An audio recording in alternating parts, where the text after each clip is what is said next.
4ஆம் எண்காரர்களுக்கு இந்த ஸ்டோன்ஸ பயன்படுத்தினா கண்டிப்பா அவங்களோட வாழ்க்கையில ஒரு பெரிய மாற்றம் வரும்னா, அது என்னது? கேட்ஸ் ஐ அப்படின்னு சொல்லிட்டு ஒரு ஸ்டோன் இருக்கு. அந்த ஸ்டோன் வந்து வைடூரியம் போன்ற ஸ்டோன்கள் வந்து அவங்க அணியலாம். அது நல்லது பண்ணும். அதே மாதிரி இவர்கள் வந்து சூரியனுக்குரிய ஸ்டோன் ரூபி அது மாதிரியான ஸ்டோன்ஸ் கூட இவங்க அணியலாம்.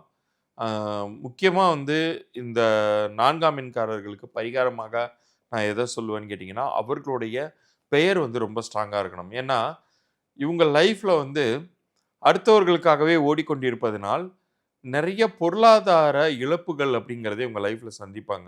ம். அது இவங்க மட்டும் சந்திச்சா பரவால்ல. இவங்களோட சேர்ந்து குடும்ப உறுப்பினர்களும் அந்த கஷ்டத்த அனுபவிக்கிற மாரி ஆயிடும்.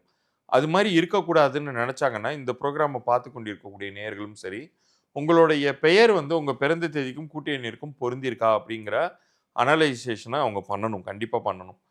அது பொருந்தலன்னா என்ன செய்யணுங்கிறதுக்கான ஒரு நாலேட்ஜையும் அவங்க எடுத்துக்கணும். அதுக்கப்புறம் அவங்களுடைய விருப்பம் அது பண்றாங்களோ, பண்ணலையோ. பட் நம்ம ஆதன் ஆன்மீகம் நேயர்கள பொறுத்த அளவுக்கு, இந்த புரோகிராம் பார்த்துக் கொண்டிருப்பவர்கள் என்னுடைய நம்பருக்கு கீழ தெரிற என்னுடைய நம்பருக்கு WhatsAppல உங்களுடைய பிறந்த தேதி, உங்களுடைய பெயர். பெயர் வந்து ஆங்கில எழுத்துக்கள் அனுப்புங்க. தயவுசெய்து யாரும் கமெண்ட்ல போட்றாதீங்க. நீங்க WhatsAppல அனுப்புங்க. அது பொருந்தியிருக்கா, பொருந்தலையாங்கிற தகவல் வரைக்கும் மாத்திரம் நான் சொல்றேன். பொருந்தலனா என்ன செய்யணுங்கிறத நான் சொல்றேன். அது விருப்பப்பட்டால் நீங்க எடுத்துக்கலாம். உங்களுடைய வீட்டு குழந்தைகள் 4ஆம் தேதியில பிறந்திருந்தாங்கன்னா, அவங்களுடைய பிறந்த தேதியும், பெயரையுமே கூட நீங்க எனக்கு WhatsApp பண்ணுங்க. 3 நாட்களுக்குள்ளார உங்களுக்கான இலவச புது பலன்கள அனுப்புறேன்.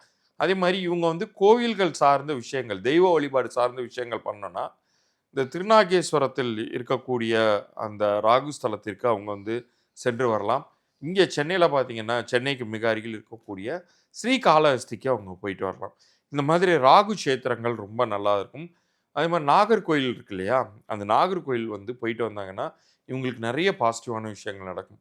ஸோ நாகர் சந்நிதிகளுக்கு இம்பார்ட்டன்ஸ் குடுத்து இருக்கக்கூடிய கோயில்களுக்கு இவங்கள் சென்று வருவதுங்கிறது, இவங்க லைஃப்ல நெறைய நெகட்டிவிட்டிய கட் பண்ணிட்டு பாசிட்டிவிட்டிய அதிகப்படுத்தும்.